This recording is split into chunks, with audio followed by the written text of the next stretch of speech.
Баршаларыңызға қайырлы күн. Бүгін сіздермен баунти батончигін дайындайтын боламыз. Кәдімгі баунтиден ешқандай айырмашылығы жоқ, өте дәмді болып шығатын болады. 3 қана затты қажет етеді. Міндетті түрде видеоның соңына дейін қараңыздар, менімен бірге болыңыздар, бірге жасап көрейік.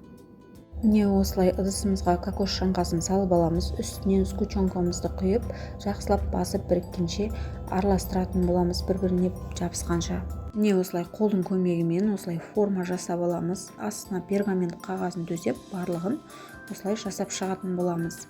Және барлығы дайын болған соң 1 сағатқа морозильникке қалдыратын боламыз. 1 сағат өткен соң осылай шоколадымызға кірісеміз.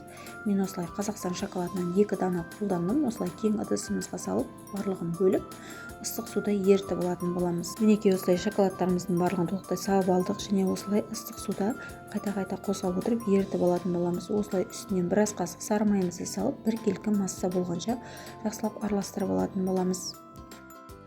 Осылай 1 сағат өткен соң морозильниктен батончиктеріміз шығарып, осылай шанышқының көмегімен шоколадқа малып алатын боламыз. Осылай тақтайдың үстіне қойып қоямыз барлығын.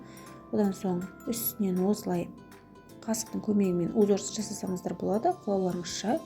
Және осылай дайын болған батончиктерімізді 15 минут көлемде морозильникке қалдыратын боламыз.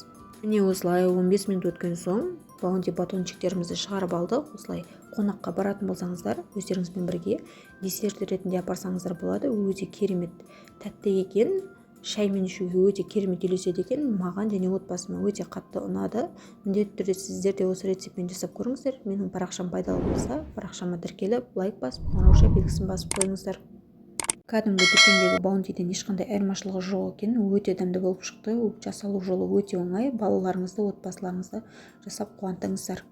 Сіздерге осылай пайдалы рецептпен бөліскеніме қуаныштымын. Видеоның соңына дейін қарағандарыңызға рахмет. Сіздермен болған Талшын. Келесі видеода жүздескенше. Парақшам пайдалы болса тіркеліп, достарыңызбен бөлісуді ұмытпаңыздар.